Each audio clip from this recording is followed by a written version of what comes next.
Good morning, everyone, or I think it's good afternoon. Yeah, so good afternoon, everyone. Thank you all for being here. I am actually today going to take you on a journey. So, a journey which is emotional roller coaster, a journey which is part therapy session, and a journey which is part stand-up comedy. Why? Because life is too short to be serious at all times, even when we are speaking about subjects as heavy as child sexual abuse. Today, I am here to share my story, a story of pain, a story of resilience, but most importantly, a story of hope. Please don't worry, I'll try to sprinkle in some humor in between because let's face it, okay, if you're not laughing, we'll cry. And I have done enough crying for a lifetime, so please buckle up. This is actually going to be a very wild ride. Okay, let's start at the beginning. I request you all to close your eyes and picture this. A bright-eyed, big smiles, puffy head, 11-year-old walking down the street, just dreaming about being the next best kuchipudi dancer. That is me. Life was good until it wasn't. One evening, a stranger decided to crash my childhood party uninvited. I was walking back home from dance class and he groped me out of nowhere, and just like that, my innocence was stolen. I didn't know what to do, I felt like a character in a horror movie, but there was no director to yell cut. No one came to my rescue, it was just me, a little confused girl, trying to make sense of something that doesn't make sense at all. But wait, it does get worse. Fast forward a few years, my neighbor, a man that I trusted the most, he recorded me while I was showering. Yeah, you heard that right. He had the audacity to film me and then use it to blackmail me. I mean, at this point of time, I felt like I was living in a very bad soap opera, but there were no commercial breaks, only so that I can catch my breath. And just when I thought things couldn't get way more worse than this, my dance teacher's father, he assaulted me in my temple, that is my dance class. And then, a couple of years later, my uncle, out of nowhere, decided to join the cast of villains that are there. I felt like a character which is very twisted in a Black Swan movie, but there is no Oscar at the end of this performance of my life. Now, let me paint you a picture of what living with PTSD actually feels like, because it is much more than flashbacks or nightmares. And trust me, I have had plenty of those. It's like having your brain completely rewired by a very, very, very incompetent electrician. Okay, imagine your brain as a hyperactive security system that never got the memo that the danger has passed. A door slamming, the sound of that, it doesn't just startle you, it just catapults you back to that moment of trauma. And not just catapults you back, you will feel that, the Dolby Atom sound and the 4K resolution, that's what you get. Now, your body, it goes into a flight or fight zone. Your heart races like it's trying to win some 25 kilometers marathon. Your hands shiver like you've just had 100 or X number of espressos, and your breath. Your breath is so shallow that you might as well just survive on air particles. The triggers. They're everywhere. They're like hiding in a plain sight, just like ninjas of trauma. Just the scent of a particular perfume of you, of the abuser, it can completely spiral you into a whole black hole while you are in the middle of a train or a bus. And one fun fact, I had a full-blown panic attack in my office just because one of my co-worker wore a same color shirt that my abuser wore. Now imagine and try explaining this to the co-worker. The co-worker must be feeling they must have done something without having no idea of what's happening in your life. A certain tone, a specific time of the day, and sometimes even the way that the sunlight hits the window. Everything, they all become a proper landmines in the battlefield of your mind. Now coming to physical symptoms. Okay, so physical symptoms of your body, they're like your very personal haunted house. You know, your muscles tense up as if you're preparing to fight something, but there is nothing that is coming. Your stomach ties itself in knots. Oh my God, I swear, I could be qualified as a very, very professional cartoonist by the way that my insides just knot up and twist. You get these very weird sensations like a phantom touch where you were hurt. And don't even get me started on the migraines. It's like your brain is saying, hey Sahithi, do you remember that trauma? Oh yeah, now let's add a hammer to that mix. I mean, what else does it want? Now, the emotional experiences, you know, this is where things get really, really funny. It's like you're on an emotional roller coaster where you never bought the ticket for. You don't even want to be there. 1 minute you're so fine going about with your day, being all jolly, but the next minute you're drowning in the tsunami that makes no logical sense at all. I mean, the feelings that you're feeling at that given point of time, they make no logical sense at all. Now, shame, oh, it crashes over you like a wave, even though you as an individual know that you have done nothing wrong. Anger just bubbles up over nowhere, wanting you scream at the universe for the unfairness that has happened with you. And then comes the numbness. Oh, the numbness, the sweet, sweet numbness. Sometimes it feels like you're just watching your life pass through from a far apart place where there is nothing but a thick glass mirror where you can't connect with anyone, you can't feel anything, you can't feel anyone around you to support you. So the inevitable happened. My brain, it went in circles and circles, but every best person has to come crashing down, and so did happen with my brain. But for me, it was a series of diagnoses by my psychiatrist.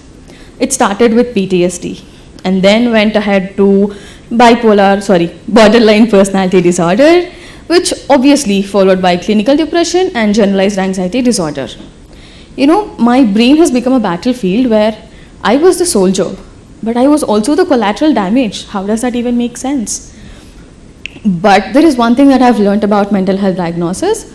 It is that they are not your death sentences, rather they are the roadmaps, because they will help us understand on why we react the way we react, why certain things actually trigger us, and most importantly, how can we heal?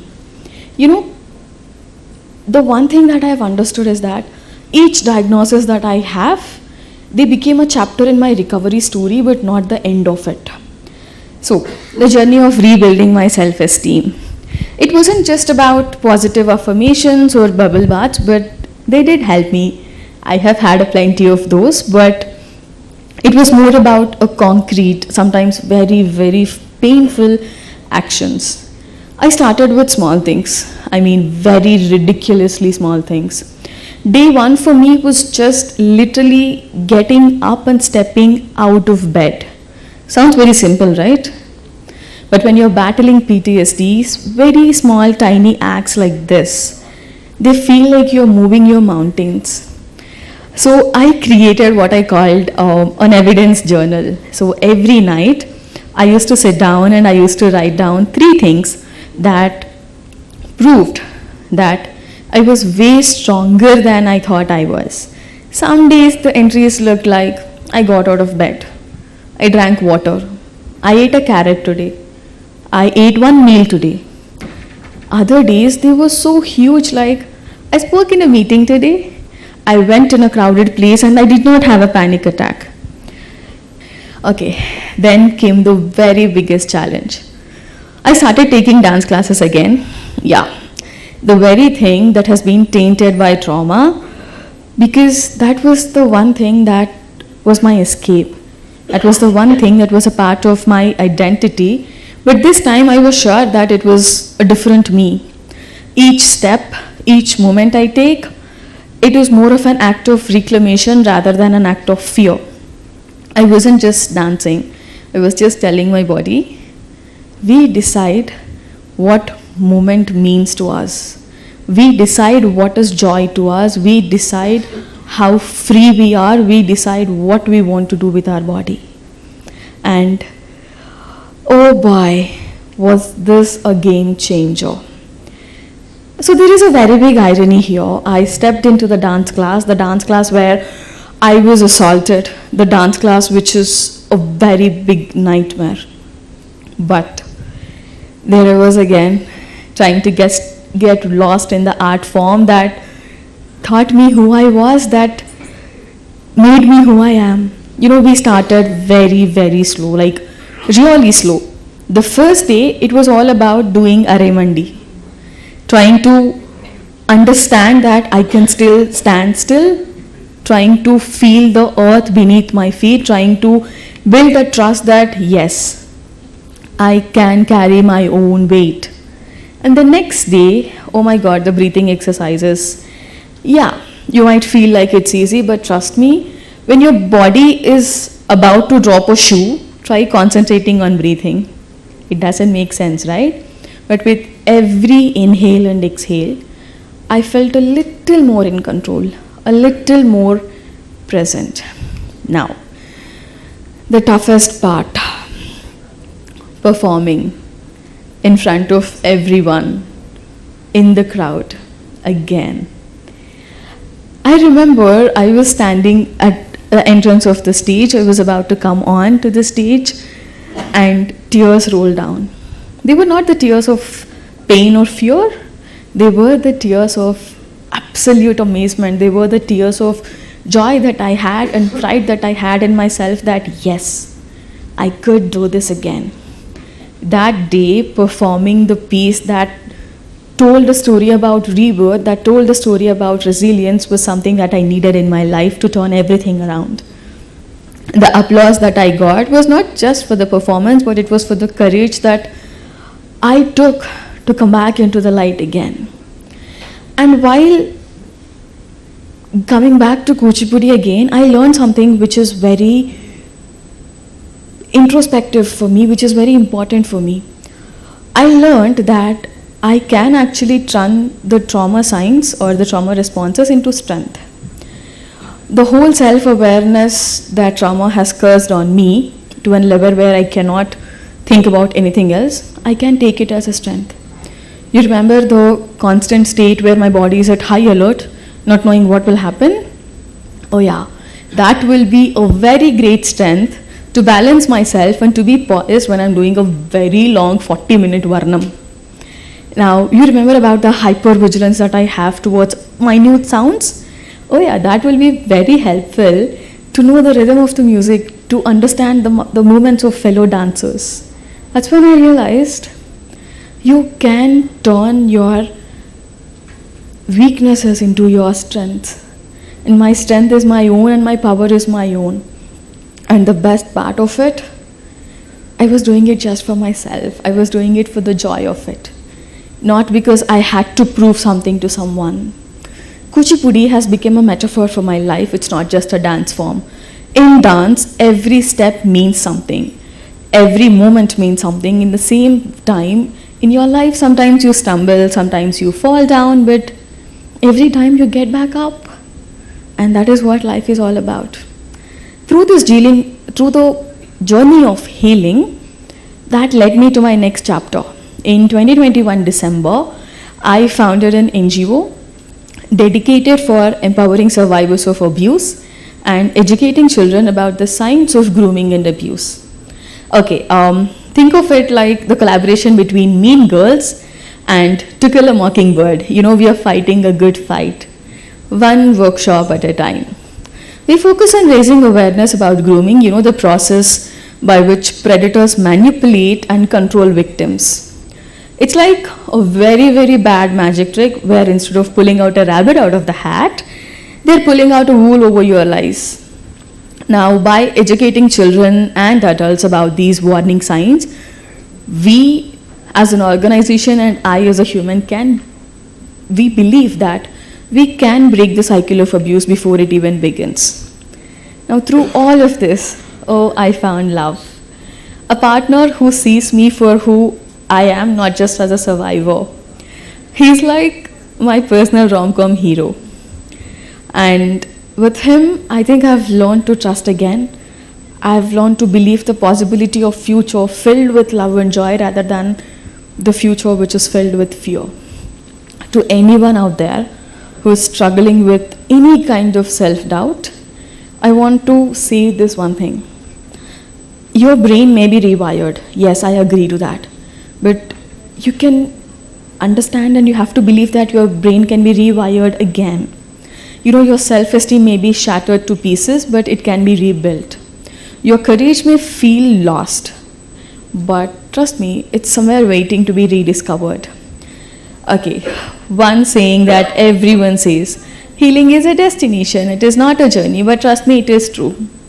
Some days you may feel like you're conquering the world, you're on top of an Everest, but some days you feel like you're just sinking into bed even more and more. Trust me, both of what you're feeling are okay. They are the part of the process. The important thing is to keep moving forward. Just one teeny tiny step at a time, not even a day, just one step at a time. Now, I stand here today. I'm not just a survivor.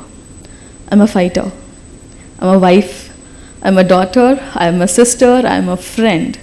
But most importantly, I am a believer of hope. I know that my journey is far from over, but I am ready to embrace the next chapter of my life, and I hope you are too. Because we all know that we cannot change our past, but we can absolutely change our future. Thank you so much.